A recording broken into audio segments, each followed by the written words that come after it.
So if you've come across this video, I'm sure you might have been like me, going through the depths of YouTube, trying to figure out, hey, what desk setups are out there, what aesthetic things that I can take from these other people and get these ideas to build my own setup at home. Well, I wanted to share with you my setup. I've been working from home for the last 3 years and I picked up some really good tips and tricks that you might find applicable to your own desk setup at home. So if you haven't yet, please make sure to subscribe to the channel, hit the video with a like as I go through these products that I'm going to showcase with you in other videos as well, and I don't want you to miss out. So let's get into this. The first thing I want to talk about is my desk. So your desk space is really important. And what I noticed over the years is having a desk with a 1500 width and 750 mil depth is really the sweet spot. The depth is actually really important because depending on the size of your monitor, you want to actually have the screen further back. And with my scenario here, I've actually chosen a standing desk. This is from a company called Zen Space Desks. I'm not sure if they're still around.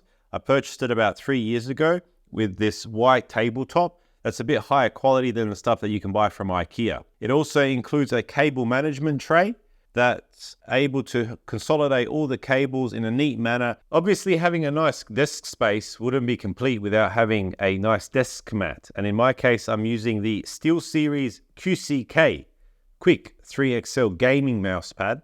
The reason why I like this is it gives me the flexibility to position my mouse and keyboard anywhere, as well as cushioning my arms when I'm using the table. Powering the desk setup is my Apple MacBook Pro 14-inch. I've made a few videos on this. If you haven't yet, please make sure to check them out on my channel. It has the M3 Pro with 18 gig of RAM and 512 gig SSD. I really think this is a powerful computer that Apple has done great improvements with their own inbuilt silicon.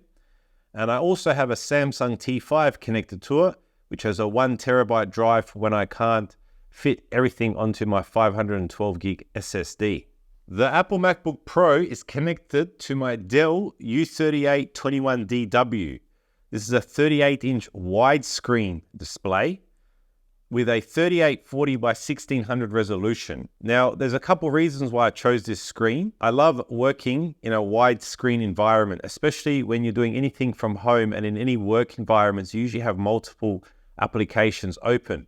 You might be living in a CRM on one side and emailing on another or referencing off data. That's the type of stuff that I've been doing. But the greatest benefit is the fact that it's got a Thunderbolt cable with a 90-watt pass-through power. So I can charge my laptop and send the signal from it to the display. It also has built-in speakers, which for me is sufficient enough just to take video calls and listen to different video stuff at home. It's connected to the Dell monitor arm, which is an MSA 20. The reason why I chose this is that it can handle the weight of the monitor. It has a tension ability, so you can increase the tension or lower it, as well as having the functionality of mounting directly into the Dell monitor without having to buy any secondary VESA mounts. Sitting on top of my Dell is the Logitech Brio 4K. I picked this up a couple years ago because the functionality of having a webcam is pretty much necessary for any type of work from home environment.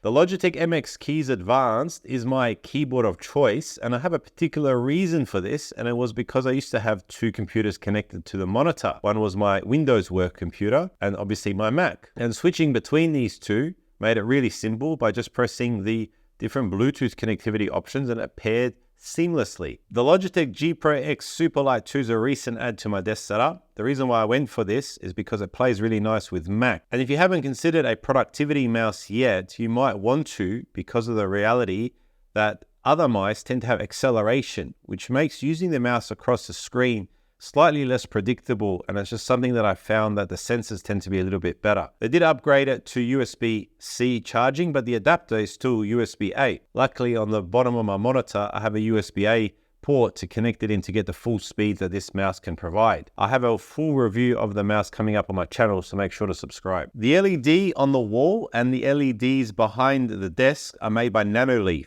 And the reason why I went for these is purely because to light me up during video calls.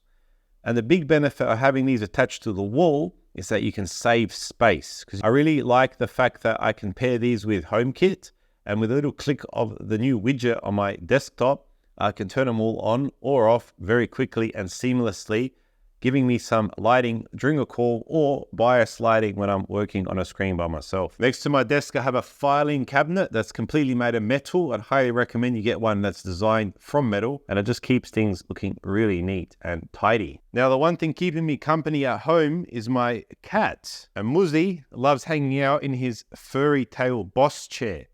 This thing is an amazing investment. To keep me charged during the day, I have the Belkin MagSafe 2-in-1 charger. And the reason why I went for this is it gives the full wireless charging power. Now, obviously sitting and working 7 to 8 hours a day, if not more sometimes, we all can relate to that.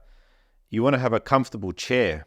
And after doing a lot of different research and a lot of different things, I found that the best value for money seemed to have been the Secret Lab Titan chairs. This is the XL model. It's a bit big. I'm 186 centimeters tall, so having a larger chair is a bit more comfortable. And then recently, I've paired it now with the Secret Lab footrest. And on the top left, you might have noticed the product feedback logo. So there you guys go. That's my little desk setup. What would you recommend to change? Would you add anything? Personally, I'm thinking of adding a light bar. That might be pretty useful as well to have a bit more light on my desk. Personally, the only downside for me is that the room that I'm working in is a little bit dark, and having natural light just to keep that circadian rhythm in check is pretty important. So I might shift to another place in the future. If you haven't yet, subscribe, give this video a massive like, and I'll catch you guys in another video shortly.